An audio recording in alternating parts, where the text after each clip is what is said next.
Hello, and welcome to our show, Crooked Doctors. Crooked Doctors, folks. Today is Friday, The 4th.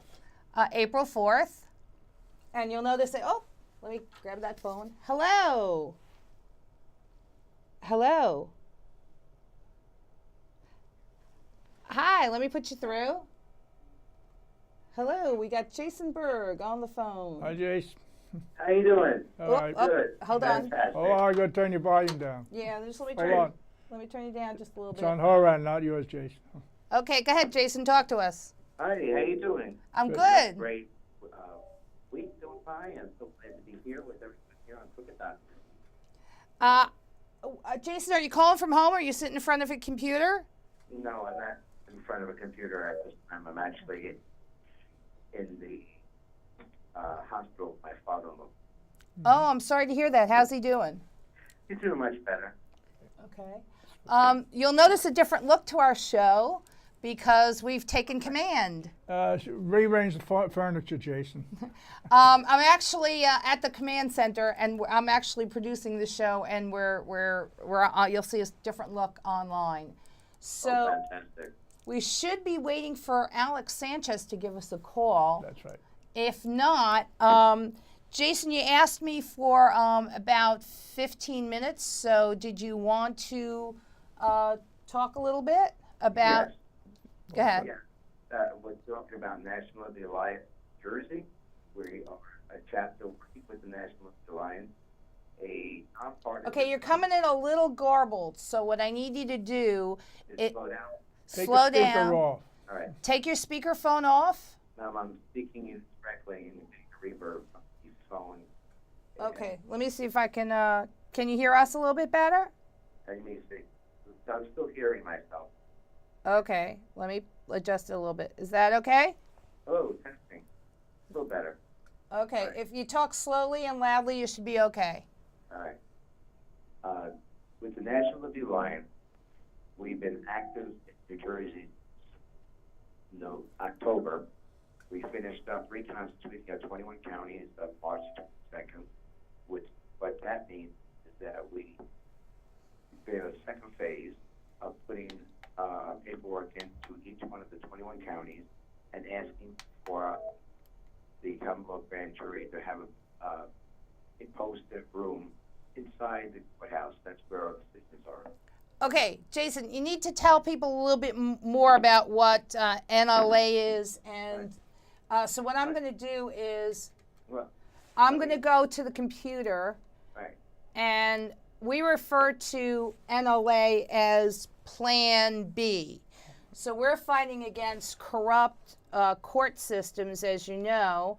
And I'm glad you brought this up because it's a nice segue into Crooked Doctors, which is our theme.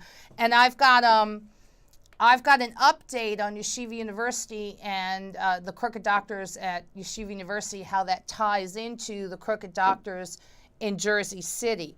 So because we go to the courts and we suffer an injustice at the court, you and a group called National Liberty and Alliance, which I'm going to... Oh, wait, just one second.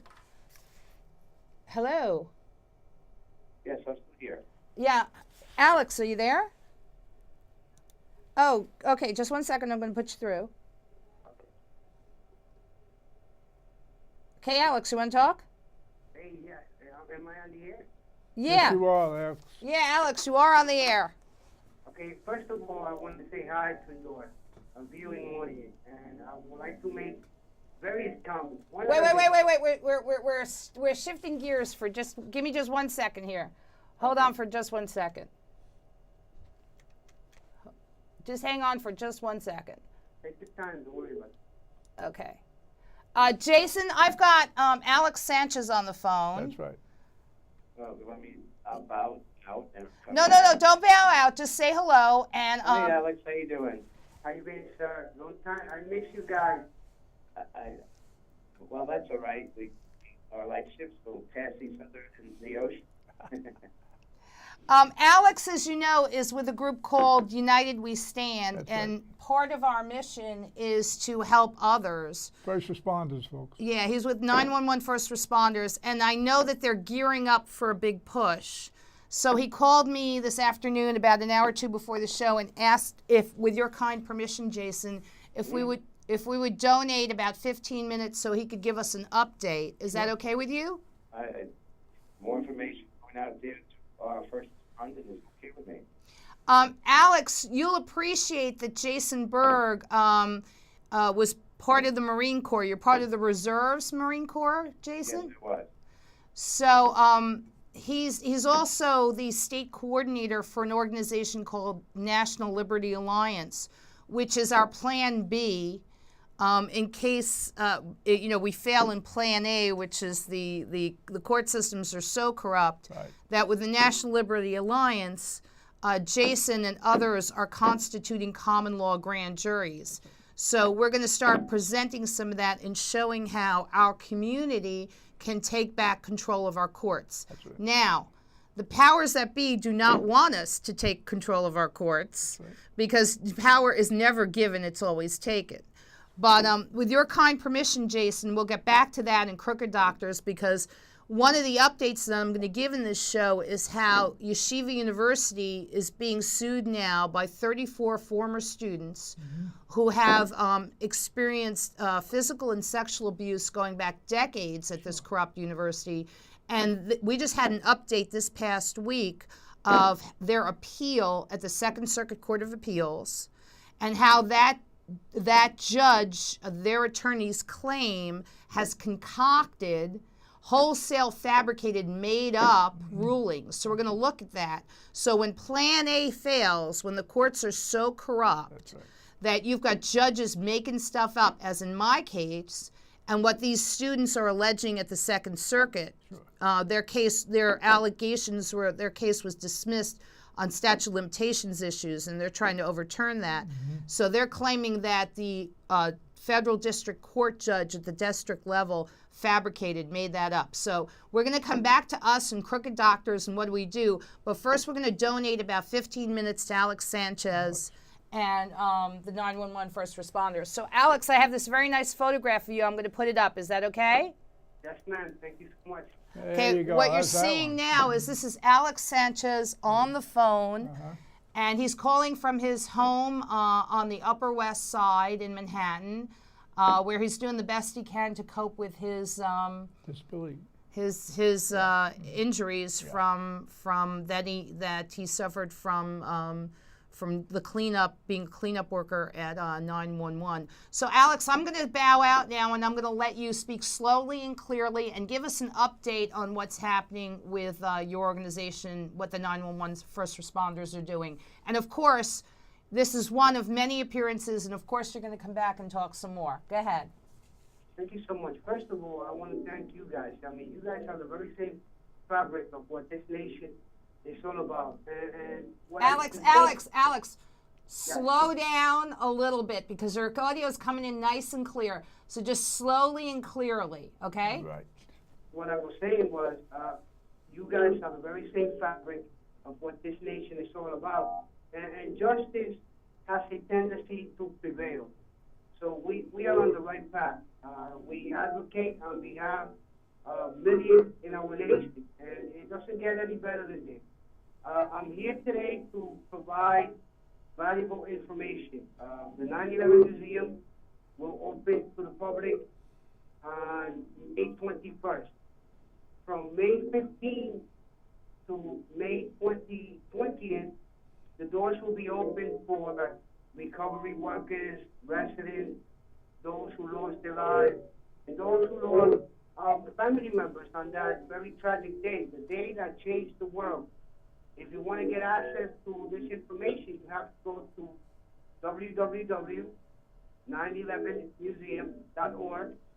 It's going to say dedication period. You're going to click there and fill out a questionnaire. So if you were involved in any of the proceedings that I mentioned prior, you are invited to come.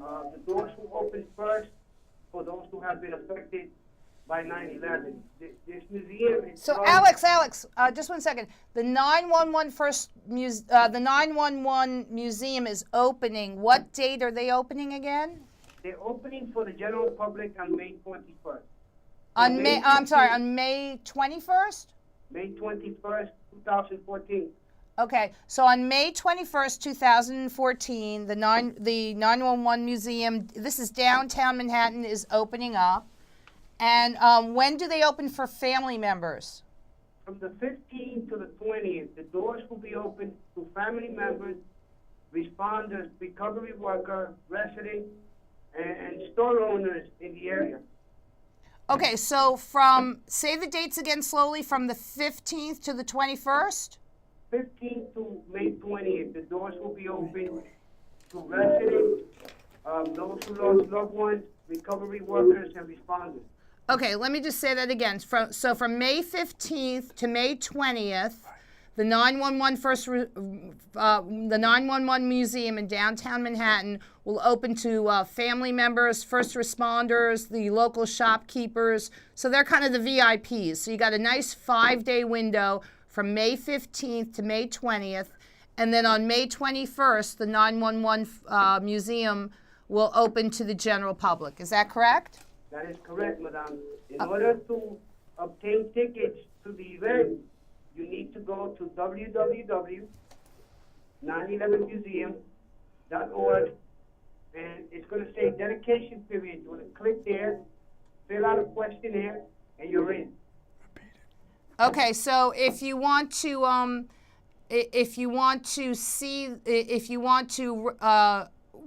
get tickets, is that correct?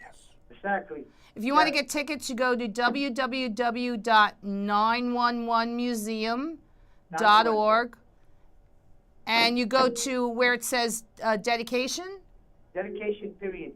Dedication period. Okay. Is there anything else you want to share with us? Are you guys? Yes, I Go would ahead. like to make 2 comments, okay? Okay. A little bit off topic, but the Supreme Court just recently decided that individuals who donate to political campaigns and to any organization, any amount they want. And this is really wrong because we are living in a society that very much we, the little people, are losing power in order to obtain democracy in our nation. We, as you know, as a 9/11 responder, as an advocate, as an activist, we provide the inquiry, but we also provide the solution. One of the solutions to counterattack the setting of our democracy is for us to go out there and vote. Our vote is extremely important, and to the Latino community, we have 50 million Latinos in the United States. We need to go out like it's a general election and vote those representatives that very much are not taking care of the needs of we the people. Okay, Alex, I haven't gotten a chance to read the as much as I should, but it sounds to me like what you raised was if the purse strings are going to be loosened and individuals can now donate much more than they could in the past, then, and I say this in my landlord-tenant work, and William Darty, you will agree with me, right? Absolutely. They may have the money, but we got the votes. So we face this issue all the time in Jersey where we're blown off because everybody thinks the landlords have all the money. The fix is in, folks. But we've got the votes. So, Alex, if the way to counter the loosening of the purse strings are for people like you to encourage more individuals to vote, then basically what this has done is drived forward increased participation in our representative republic. Because remember, we are not a democracy. We are a representative republic. That's why we're concerned about the needs of the minority. Because if we were a democracy, we'd squash all over the needs of the minority. We're a representative republic, so we're concerned about minority groups. So, Alex, if you want to use this Supreme Court case to say, this is democracy in action. I feel like Amy Goodman, Democracy Now!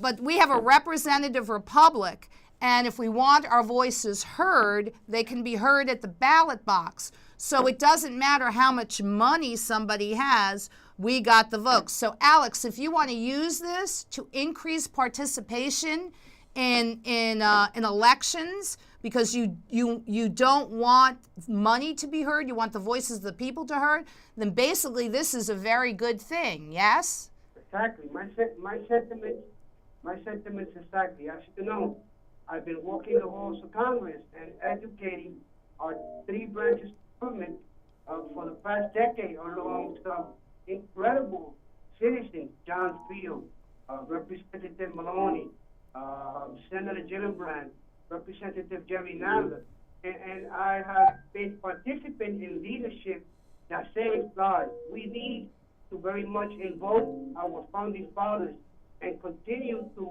create policies on behalf of the people.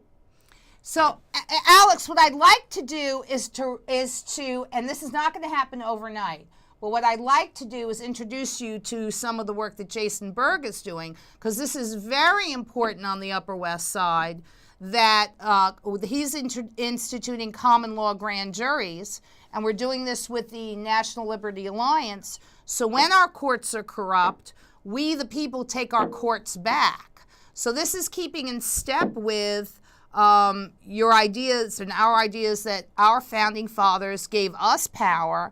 We can seize power. We're not beholden to judges or representatives or anything else. We march into our courts. We take our courts back. So Plan B is shaping up very nicely.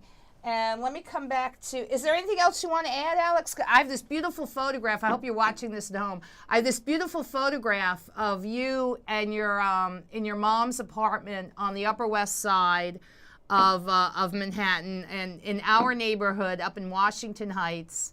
And you will, are you looking at this at home? I'm looking at the picture right now. Yes, ma'am. So let me come back to us for a minute. So what I'd like to do, Alex, is be introduced to Jason Berg and the other members of the National Liberty Alliance, because when Plan A fails and you can't get justice in the courts, and I know this is an issue because there are many 911 first responders who are angry and frustrated that they have to fight so hard and they're dependent on so many people to do the fight for them. Well, Jason, would you agree with the National Liberty Alliance? You can help the 911 first responders and the unions organize and march into the courts. Very, very much so. And you can do this on April 22nd, because if we can ask John and Gerard to be put in contact with some of the members of the 911 first responders and show up in court on April 22nd and say, we're taking our courts back, I don't think that anybody is going to argue with 911 first responders. Well, the real thing is that what Alex, we're using the vote as a vote. But what the problem is, even when we do vote, the establishment, our civil servants, don't give a rat's behind about us because they're sitting there with power. In New Jersey, you need 25% to do a recall of 100%. Nationally and statistically, only 25% of the people vote. Why must I have to get 25% of a whole when 25 participate in the electoral process? Jason, let me just orient the audience a little bit. In Jersey City, there's a movement started because we're very unhappy with Mayor Steve Fulop. Is that fair? That's correct. That's fair as an announcement. Okay, and the reason why we're very unhappy with Mayor Steve Fulop is because, this Marine, Steve Fulop's a Marine, right? He talks a good game, but he's really not a Marine. Doesn't walk the walk, folks. Yeah, that's what you think, right? So, so we were discussing the possibility of recalling him, but we'd have to get 25% of the vote, and it's probably going to take 11 to 12 months, and at least, a whole bunch of people out in the field getting signatures. But in the meantime, But in the meantime, why You are we? 3 months, do a recall, need 3 months, and you then 38,000 people to do a valid count. So wait, to do a recall of Steve Fulop, you would need 3 months and how many signatures? You need 25% of the 138,000 people that are registered in Jersey. Okay, and Plan B is you could constitute your common law grand jury, drag him in front of a common law grand jury and start asking why Mayor Steve Fulop goes along with crime and corruption, because he knew all about the crime and corruption in my case, and my case is not just about Lydia Radin. It's about the clear and present danger. Let me say those words again. It's about the clear and present danger of the crooked doctors at Jersey City Medical Center. Right, but understand that when the indictment come down, it's an investigation by 4 administrators who do the investigation work. And when they find enough evidence or no evidence, they bring it to the common law grand jury of 5 or 12, and they separate, and then they bring up your indictment, and then they would bring that out. You know what the problem we're having here, Jason, is like every third word is coming in broken. So if you can find a sweet spot and hello? Yes, I'm trying to find a sweet spot. That's good right there. All right. Because Jason is in the field with a family member who's not, your dad's in the hospital, Jason? That's right. He's been in the hospital since the 25th, since he broke, actually fractured his hip, and there was complications, that sort. Okay. So we could do a recall of Steve Fulop. We really shouldn't be just. We don't do a recall. But it's going to take Not time. cost Yeah. effective. It's not cost effective. I was involved in 2010 where Mayor Healy and President Peter Brennan, and it didn't work out. We got like 10,000 signatures. It was very difficult. But we can't bring him up with charges, misconduct in office, and other issues. Fraud! We can bring him up on fraud. This is Medicaid fraud. This is fraud at Jersey City Medical Center. I showed Mr. Steve Fulop my falsified financial information from Yeshiva University. It's federal student loan fraud. It's Pell Grant fraud. And Mr. Steve Fulop, correct me if I'm wrong here, Jason, but wasn't Mayor Fulop, what position did he have at Goldman Sachs? I don't know. Okay, well, he was trained in the financial industry. So by training and experience, he is an expert in some financial matters and investment matters, but you don't even have to be, because the financial fraud in my case is so clear-cut and so easy to understand. Steve Fulop was my city councilman. This is not my personal issue.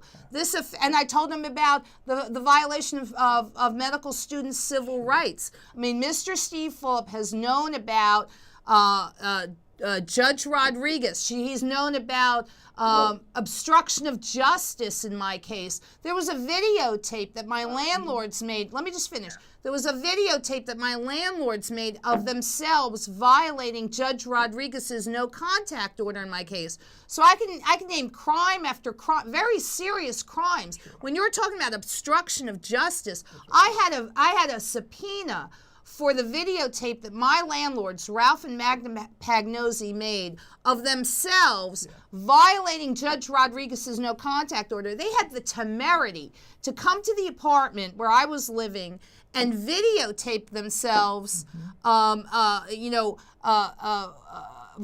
her no contact order, ringing my front doorbell. And when I made a subpoena for that and said, please turn that over, they had the temerity to turn over a blank CD. I mean, this is the municipal court in Jersey City. The city council has been in on it. Corporate counsel was in on it. The entire town is in on it. So, go ahead. As it stands, you go down your list, people who are connected to this fraud and also impropriety to post their capacity would be seen as conspirators and treated the same. People who are in office are still responsible for their violations of their oath of office. They're supposed to uphold the Constitution against foreign So wait, let me just stop you right there. That's a very important point, Jason. Repeat it for the audience. Yeah, I am going to. Thank you. What Jason just said was that Mayor Steve Fulop took an oath to uphold the Constitution. So when I'm talking about obstruction of justice, we're talking about denying me my Fifth Amendment constitutional right to due process. And when we're talking about the municipal public defenders going along with this, we're talking about ineffective assistance of counsel, which is a violation of my Sixth Amendment constitutional right to effective assistance of counsel when I was subjected to false criminal charges. Let me interject. He's also, or any other individual, also can be charged with official misconduct, which hurts anyone, profits anyone, or stops someone being helped. So that is New Jersey state statute. So as we go down the list of challenges, we can check it off. And if he's found guilty, he can actually lose his pension and any other Benefits. that he has. And that's what's going on. And this is very serious. This is giving a point of how corrupt Hudson County is, or the system is. I asked a simple question of the deputy clerk about how much it would cost to file some papers for National Alliance. She said she wouldn't accept it, and I said, "Ma'am." Okay, wait a minute. You're losing our audience, Jason. I just want to say. And the reason why is because wait, I'm going to give you the mic back. Just give me a second here. What you were talking about is that you've done the paperwork to constitute the common law grand juries in all of the state of Jersey. So there was a legal procedure that you went through in every county. How many counties are there in the state of New Jersey? 31. 21. All right, so in 21 counties, Jason followed the appropriate legal procedure to constitute the common law grand juries. Okay, so what he's doing is, wait. You're making a statement in the county that says you're now going to register a jury pool. You're going to constitute the common law grand jury. You call a meeting. You advertise the meeting. You took the legal steps. So now all of 21 or 26. No, it's 21 counties. All 21 counties in the state of New Jersey have been constituted so that you can now take the next step to constitute the common law grand jury. All of this is lawful. All of this is well established. In fact, if anyone's interested, and I can put it up next week, we even have dicta from U.S. Supreme Court Judge Scalia, where he comments on the legitimacy of the common law grand jury as the fourth branch of government. And that's very interesting because I followed up with that with Judge Scalia in dicta in a 1992 Supreme Court case. So that's a Supreme Court Judge Scalia is commenting in dicta in 1992 in a Supreme Court case. There's some more follow-up that I can do to strengthen that argument, but he's commenting on how the common law grand jury has a lot of validity. It is perfectly lawful, and it is something that our founding fathers left to us. But those in power don't want us to know that we are empowered, that our founding fathers gave this to us, and we can constitute a common law grand jury. So when, for example...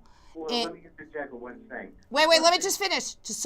I don't mean to interrupt. I'm going to give you plenty of time, Jason. So, for example, when in Jersey City, in Hudson County, when Debbie Simon, the Hudson County Prosecutor's Office, is so corrupt, okay, that I'm suffering and other individuals and institutions and groups are suffering, we can constitute a common law grand jury and drag Debbie Simon in front of it, and she can now explain herself or face a criminal indictment. And once we indict someone like Debbie Simon, it will have to go to criminal trial. So there's 21 counties. Jason has taken all the lawful steps to constitute those grand juries.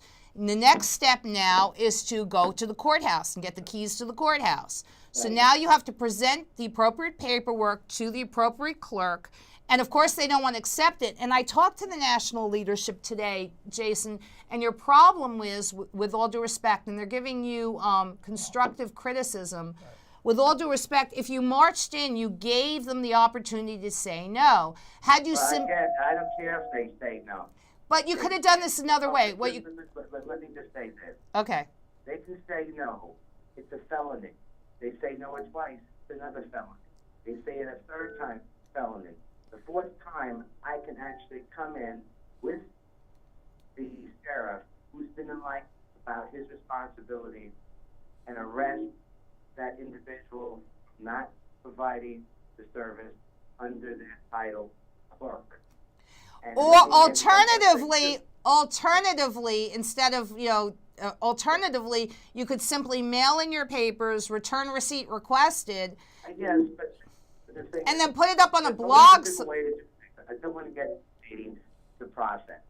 What is very interesting about papers, they are notarized. A notarized document is something that Attorney General people do. And the notaries go back to each times to officiate documents that are being received. By them not accepting the documents that we submitted lawfully and deny us, it's a 20-year term imprisonment, losing their benefit, and jail time. And we don't want to do that. We want to steer people of peace. But if you want to be the antagonist and be obstructionist, we will do our duty and have you arrested by your own foot. But Jason, bottom line is they're giving you a hard time. That's Well, to be expected. Oh, yes. I just asked a simple question, and I wasn't asked for the clarification. You know? Now, by her being confrontational and the thing is, as a civil servant, you are a civil servant. You're there to provide, we the people, Yeah. the sovereign master, quality service. No lip, no yes, just do your job. Mm-hmm. A registrar just takes papers and files them. They're like a depository, and they give it a number. That's right. If anybody wants to find something in the registry of the county, they would be able to find it. It is a depository, and it's not a point of reading the information. The information is there, again, to be deposited, recorded, and then served on the individual that it needs to be served on. That's good. And that's the whole ballgame. Now, what happened in New York, you had a Supreme Court judge saying that you're not going to accept any of these documents. Right. The funny thing is that Jason, you're coming in really garbled, so it's kind of hard to hear you. So, I'm trying. all right, well, actually, that's pretty good. Stay right there. So what you're saying is you constituted the common law grand juries, you did the legwork, and now you need to go into the court, and you need to have the clerk accept your papers. Right. So what you did, so what you did was you went in, you tried to handle... No, I didn't do anything. I just did this over the phone just to find how much, if there was a fee cost. So she never even saw me or knew what I looked like. So wait, where did you do this? Who did you call? I called the clerk of the county this week. You called the county clerk. The county clerk in Hudson County? Yes. Right, and I got okay, wait. I got the deputy. Hudson County is like one of the most corrupt places. So you called the clerk of court at Hudson County, and you talked about this over the phone, and she told you she's not accepting her papers. You don't know who she doesn't know who you are. She doesn't know what your papers are. You don't know. I mean, certified. And now you're saying, oh, I don't understand. I mean, if you had just if you just mailed in your paperwork. Well, of course, there's nothing to understand. The thing is that she violated her position to intimidate me with sending in the sheriff to have me removed from her office. That's good. Were you at her office? From her office, if I came there with my papers. Okay, but, if it were me, I would have done things a little differently. Well, no, I haven't done it. But again, let's not play he, she, whatever. I was doing this as a test fire. Okay, so you're doing a dry run. That I can understand. Now, and you met resistance. Yeah, I knew I was going to met resistance, but not the animosity that I was going to receive doing an inquiry. Well, actually, that's really indicative of what we face in Hudson County. I mean, wouldn't you say that, Bill? Absolutely. I mean, Bill's trying to get a law enforced for what, going on 30 years now? Yeah. I mean, they spit in your face. That's They right. almost murdered me. They don't care. So, I mean, Well, you look what Pauline's been going through for 7 years. I mean, that's what they do in Hudson County. And you got Well, Mayor Steve That Phillips. would be the thing is, you give a man enough rope, and he'll hang Hang himself. himself, And theoretically. we're going to have enough people hanging around that Hudson County will become the most uncorrupt county in the United States. Okay, And can I put you on hold for just a second, Jason? We're going to come back to this. What I did was I pulled up the 911 first. Alex, are you still there? I'm still here, man. Okay, I just want to show this to the audience, and you tell me if it's you tell me if this is what we're looking at, because you mentioned a website, and I wanted to pull it up just to see. I didn't get www 911 museum. I got www 911 memorial.org museum. So I'm going to show it, and you're going to tell me if this is okay. You're watching this at home, Alex? Yes, I am. Okay, so Yes, I'm going I to am. put this up. Put it up, Jake. Okay, so this is what I found online. Is this what you're talking about, Zoom it. Alex? It's on the site, but you need to go where it says dedication period. Okay, so this is, we're going to the right here, and let's see, visit the 911 first, we're at 911memorial.org/museum. So if the folks are interested, hold on. Let's see, it says visit the Memorial Museum right here. Oh, here we go. Then here we go. Got it? Yeah, hold on. Just one. Let me zoom in a little. Hold on. Okay. There you go. Let me just zoom in a little bit. Whoops. Sorry. Okay. The National September, I'm going to read this. So this is what I got online. So not to waste the audience time to zoom in, but we've got www.911memorial.org museum, and it looks like the National September 911 Memorial Museum will open on May 21st. So that's what you were talking about. But some of the VIPs, for lack of a better term, like the 911 first responders or their families or some of the local shopkeepers, will be able to visit May 15th to May 20th. Right.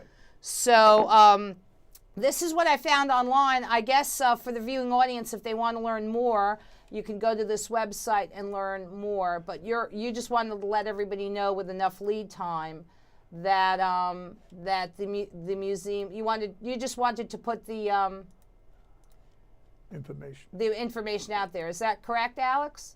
Yes, the more people we get in there, it's like John said. The September 11 attack has created a generational impact. The kids, the children of those who lost their lives that day. People like myself, I'm a single father. My son, who has to live with 9/11 contamination, not only in my state, but my mother, who you met before, is also a responder. So it transcends to another generation. Okay, well, this is what I found online, and it looks like it gives you everything here if you'd like to visit the 911 Memorial Museum, and it's opening up, like you pointed out to us, it's opening up May 21st. So let me just zoom in here. The National September 911 Memorial Museum will open on May 21st, 2014. So you can plan your visit. Website. Yeah, that's a website I found. So spell it out. www. so that's the website that I found. Right. So Alex, where I'm going to segue back to. I just wanted to show what I could find online. So That's accurate. yeah. So I want to segue back into and pull this together.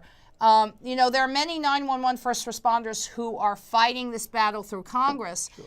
what the NLA, and Jason Berg is one of the national coordinators from the National Liberty Alliance. In fact, I should show that. So let me go back to just The state of New Jersey, folks. let me. You know, this is your like Plan B. Yes. Okay, so let me this is your Plan B. When Plan A doesn't work, and everybody knows, That's Jason, you had a really good marketing piece. That's right. When you were like, if you've experienced an injustice, Yeah.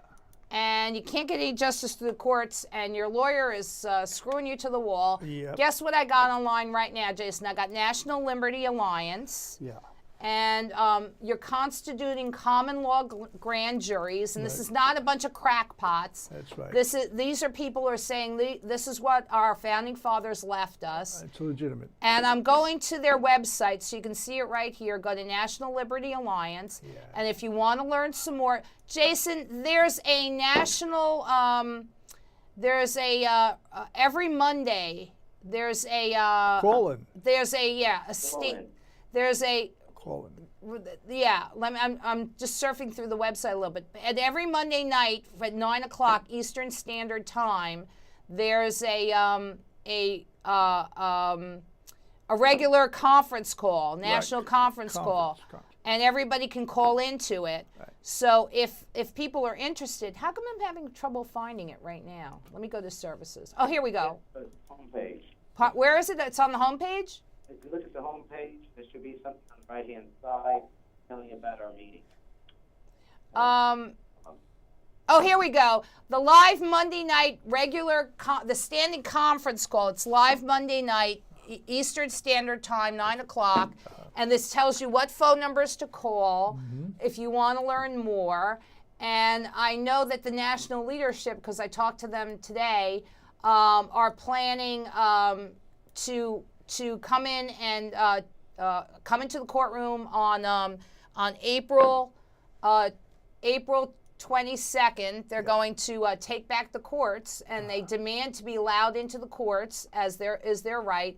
So if you want to learn some more, you can come and listen to the regular Monday night call-in conference call. Let me just add to that. With us going up into Columbia, Hudson, if we get 25 people from each borough, that's 5 counties, and that each 25 represents the common law grand jury. So I say to you, New Yorkers, if you want to make a statement, get on a train or a bus or a car, get up there, and show how ticked off you are about the establishment, your civil servants, not respecting your authority and the justice that you seek. Okay, so basically, I mean, you're talking a lot of platitudes, but basically, if you're constituting a common law grand jury, this is you right here in New Jersey. That's I'm right. going to click on it. Uh-huh. So you're one of the state organizers in New Jersey, and we're trying to wait, hold it.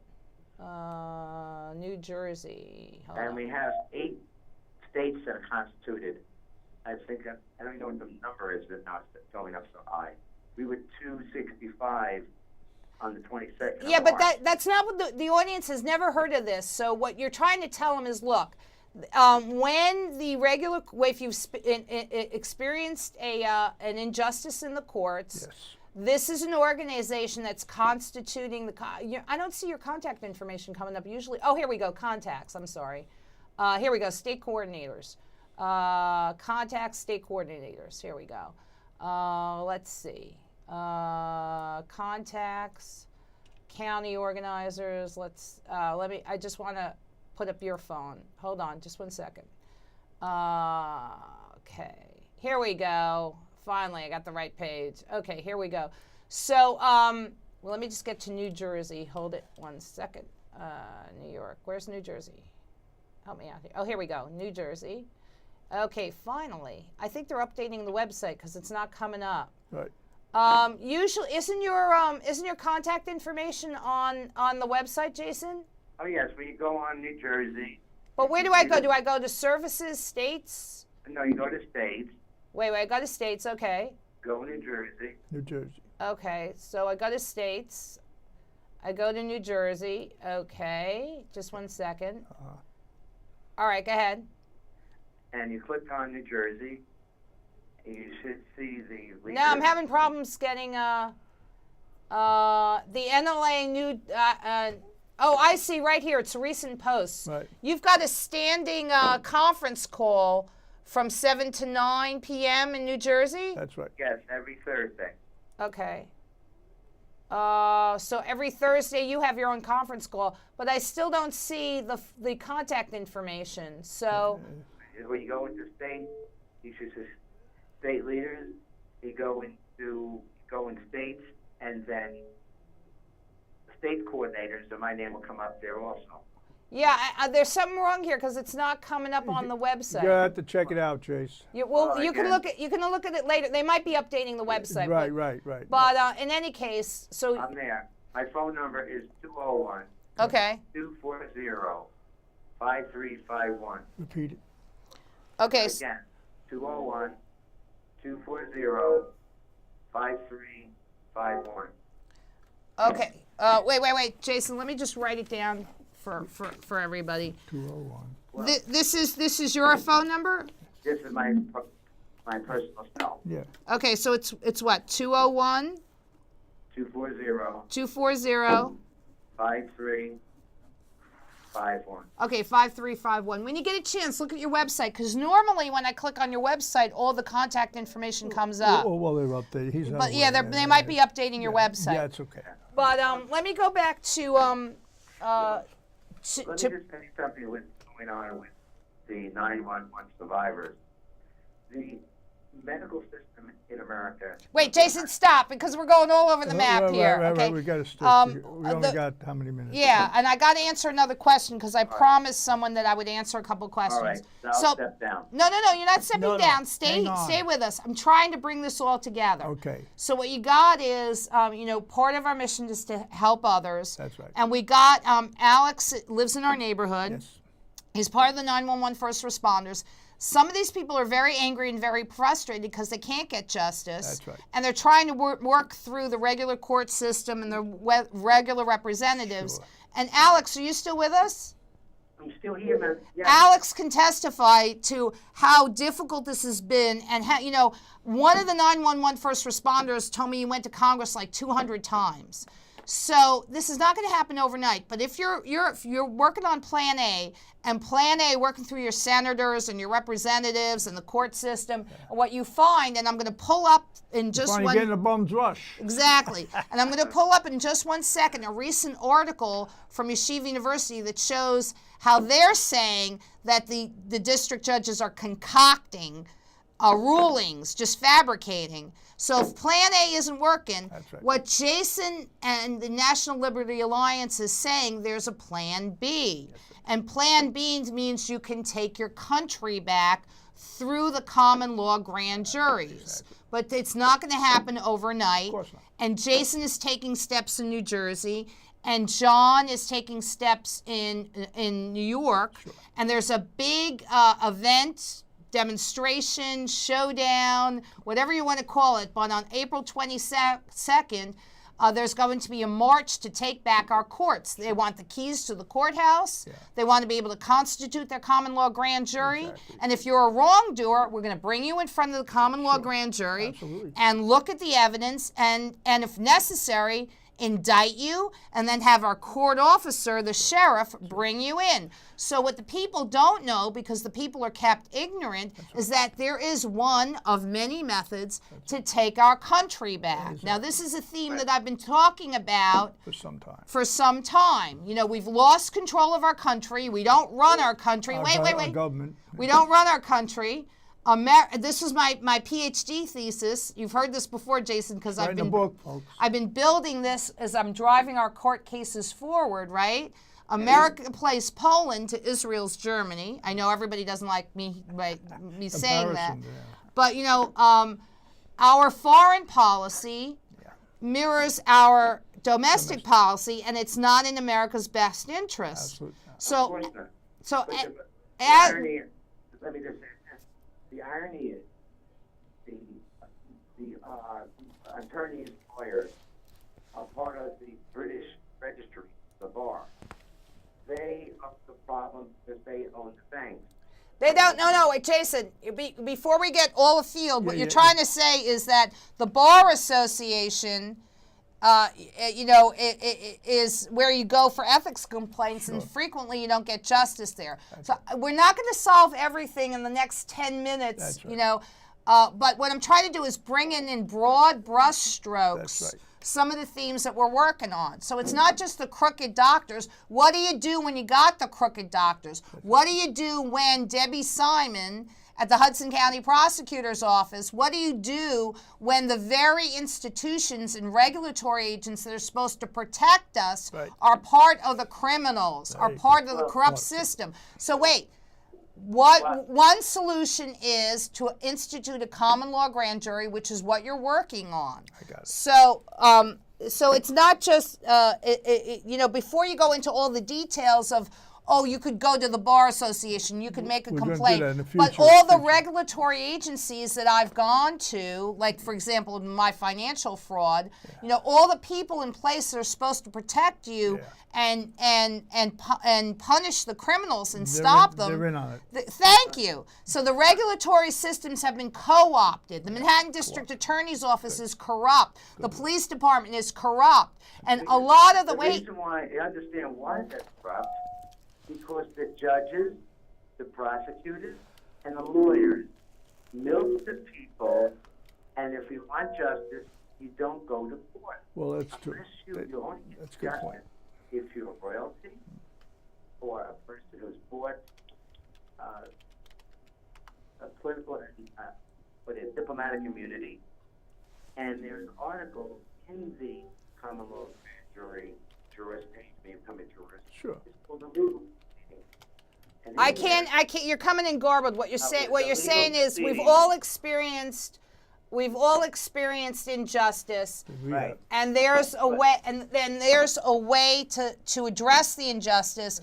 And this is really important. Let me just share this with you, Jason. Okay, I'm not trying to steal your thunder. Or just listen to me for a second. We've got the U.S. Attorney here in New York saying that because of sequestration, and Alex, are you still with me?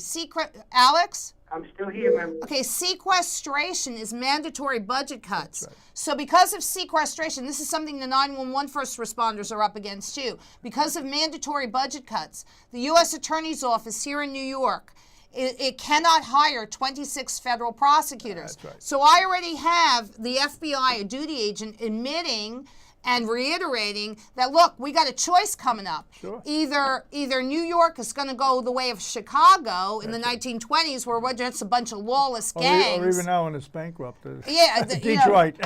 Exactly. We're just a bunch of lawless gangs, and the lawlessness is going to continue. So arm yourselves, ladies and gentlemen, and start using physical force. And New York is going to devolve into the Chicago in the 1920s, or you better start supporting the common law grand juries, which is like your neighborhood watch and your community group. Only wait. We're empowered to take our country back. Jason, we only have about 6 minutes left. Well, Okay. just let me say this. In going with the common law grand jury and having it react, which gives us the right to indict and convene at our convenience, we also have to worry about the other 10 Bill of Rights, the right to carry arms, and so on and so forth. Okay, but Jason, here's what I'm going to ask you. Next week when you call in, I'm going to ask you to call in on a hard line, because you're coming in so garbled that it's hard to follow you. So I have to reiterate it. But what I'm going to do is I'm going to click on. I was asked about. I got to answer a question, but Alex, you live on the Upper West Side, correct? Yes, I do, ma'am. And Yeshiva University is in our neighborhood, because it's the main campus is up on West 188th Street. Okay, so we've got, I have to answer this question in about the next 3 or 4 minutes. We've got 34 former students who are suing Yeshiva University today for decades physical and sexual abuse. Now, my case came first in the Southern District of New York. They went into the Southern District of New York, and their case was dismissed because the district court judge is being accused of concocting an argument. So now they're going to the Second Circuit. Sure. Okay? There's another case also of students who are suing for federal student loan fraud. This is all happening in the Southern District of New York, where I laid a foundation for these groups to build their cases on mine. Absolutely. So let me just show this really, really quick. Go ahead. Okay? So let me just show this. Just 1 second. Hold on. Yeah, sure. Okay. So we're going to go to the Skype computer. Yeah. And this is, okay, Yeshiva University is, we did this last week right here. Right. Okay, they're so in debt that they've got to sell 10 buildings, but they're having problems because on top of everything else, Yeshiva University is a slumlord. Slumlord. Okay, so on top of everything else, they're having problems selling these 10 apartment buildings. This is in our neighborhood. This is breaking news. Thank you, Daily News. So, Jason, this ties in nicely also with our landlord-tenant work because Yeshiva University can't sell its buildings because on top of everything else, they're a slumlord, and one of the buildings has about 130 code violations. But right here, okay, this has just happened last week, so I'm going to click on it. They're accusing, now everybody's afraid of Yeshiva University. There's no reason to be afraid of Yeshiva University because the federal judge, they're now at the Second Circuit Court of Appeals level, and let me just bring this here. And they are their attorneys, the attorneys for the 36 the 34 students who are suing right now. Their attorney says at the well, let me just get this over here. Okay, he says that the judge in the case, the federal judge in the case. I'm going to read this. The Manhattan federal judge tossed a $168 million sexual abuse suit brought by former students against Yeshiva University. But the plaintiffs claim that the judge showed bias when he assumed the role of a defense attorney by concocting an argument Yeshiva never made. That's right. Well, isn't that interesting? Because I have been saying that. Been saying that all along. Violation of, because they can't make law from the bench. That's what the legislatures do. Thank you. Okay. In fact, thank you. No, wait, I got to say this because we're going to be out in 30. Sure. Jason, what you just said is the judge is legislating from the bench. Okay? Wait. Law from the bench. Okay, he's legislating from the bench. Okay, this is exactly what Rob Kozowski at the Nassau County Civic Association said in my case. Okay, they're legislating from the bench. Okay, we're out in a few seconds. Guys, come back next week. Folks. Next week. Thank you all.